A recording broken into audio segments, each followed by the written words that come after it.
This is 219 News Now, brought to you by Strachan Van Til, making lives easier for 95 years. I'm Andrew Garcia, and this is your 219 News Now. Project Outreach Prevention had its $3 million Department of Justice grant for violence intervention programs abruptly terminated, impacting in-school initiatives in Gary, Hammond, East Chicago, and Maryville.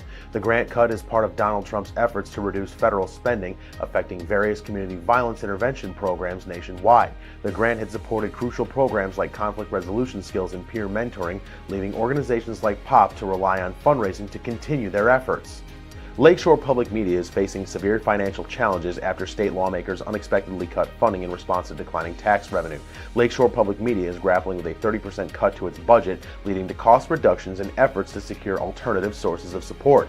The cuts could impact local programming, jobs, and the ability to provide essential services like emergency alerts and educational content, prompting concerns about the future viability of public broadcasting in the state. Cleveland Cliffs plans to idle its Riverdale steel mill in the Calumet region, resulting in about 300 workers being laid off, including 240 union steel workers. The decision is due to the insufficient demand and pricing for the products produced at the facility. The idling is part of a larger trend, as Cleveland Cliffs has also idled other facilities in Pennsylvania and Michigan, impacting hundreds of workers. The union is working to help displaced workers find jobs at other Cleveland Cliffs facilities in Indiana. And in sports, Friday night was rivalry night in Munster. The Mustangs took on reigning 4A state champion Lake Central on the baseball diamond. Here's a look at that game.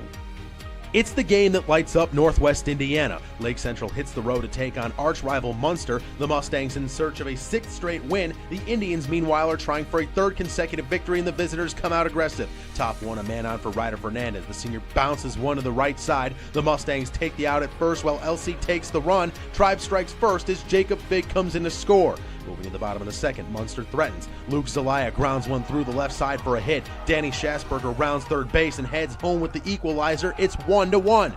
Top of the third, Jack Kunis looks for a strong inning. The sophomore holds the offense in check as he strikes out the side. We are still deadlocked at ones. That, though, changes in the top of the fourth. Drew Costiba drills a no-doubter to left field. It sails over the fence. The solo shot gives LC the lead right back at 2-1.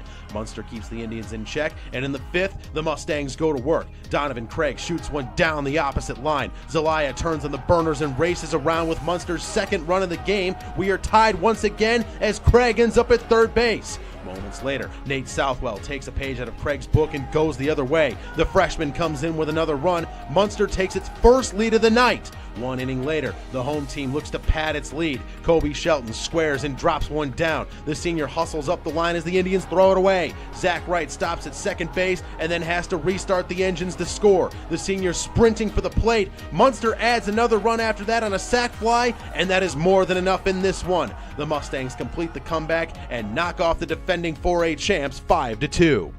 To read up on more local news and headlines, visit JEDtv.com and NWI.com. I'm Andrew Garcia, and this has been your 219 News Now.